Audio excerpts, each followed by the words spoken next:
Sabe, às vezes a gente se depara com histórias que parecem completamente diferentes, mas que no fundo contam uma coisa só. Hoje a nossa jornada é exatamente essa. Vamos mergulhar em 4 textos antigos para descobrir uma única e poderosa narrativa sobre encontrar esperança bem no meio do caos. E vamos ver que existem respostas, respostas grandiosas e espetaculares, e outras que são surpreendentemente silenciosas. Vamos lá? Para a gente começar a pensar nisso, fica aqui uma pergunta que é o coração de tudo. Quando parece que não tem mais saída, quando a injustiça e o medo tomam conta, o que se espera? Um milagre daqueles barulhentos que todo mundo vê? Ou será que a ajuda pode ter uma cara totalmente diferente? Essa questão vai ser o nosso guia.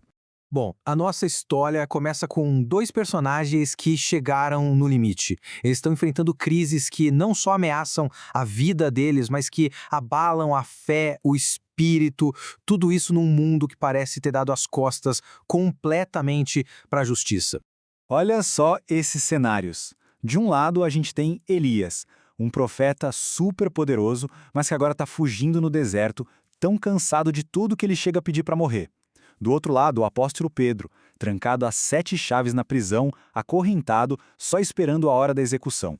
O desespero dos dois é quase palpável, né?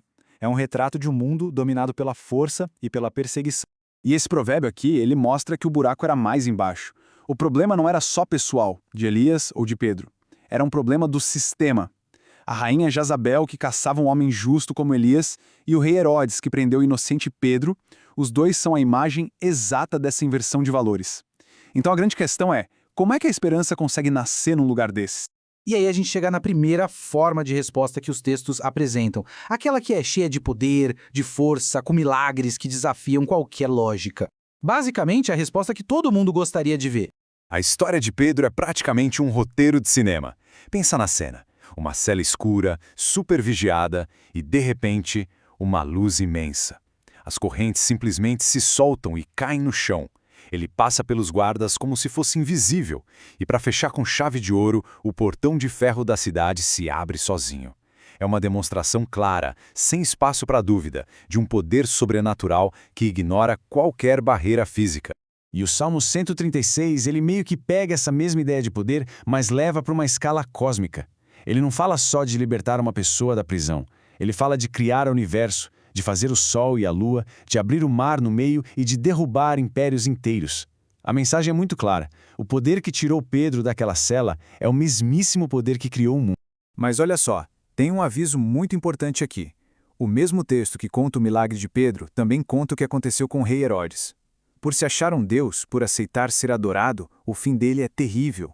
Isso mostra de um jeito bem forte que o poder, quando anda de mãos dadas com arrogância, leva à própria destruição.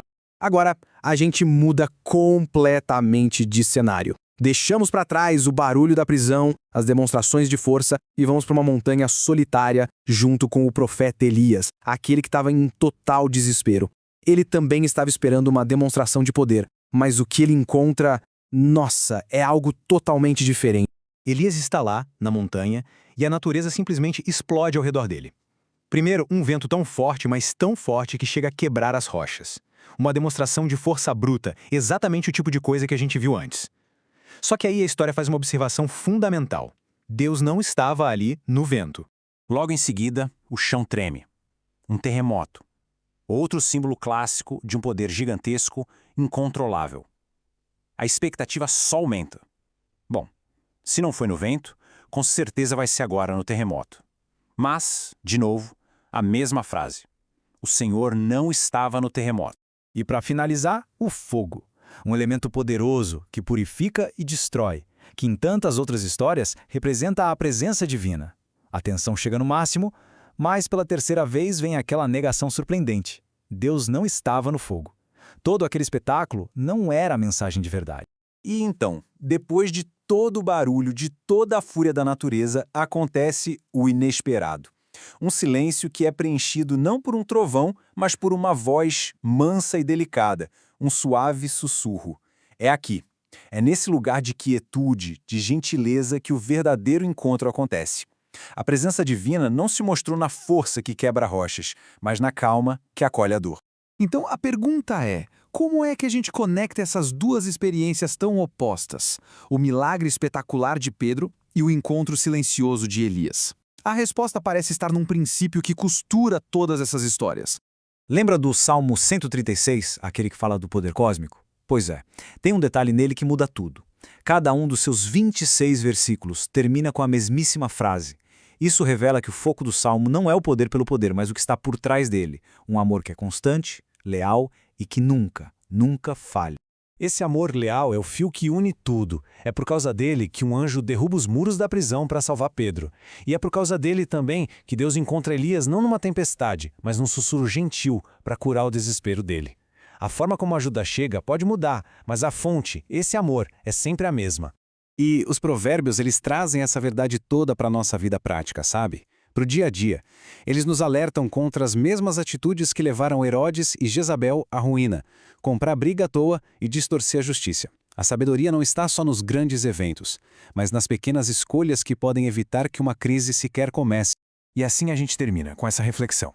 Essas histórias nos mostram que a ajuda pode vir de um jeito espetacular ou de uma forma incrivelmente sutil. A questão que fica para a gente pensar é, no meio das nossas tempestades, será que a busca é só pelos terremotos e pelos ventos fortes? Ou será que existe silêncio suficiente para a gente conseguir ouvir o sussurro?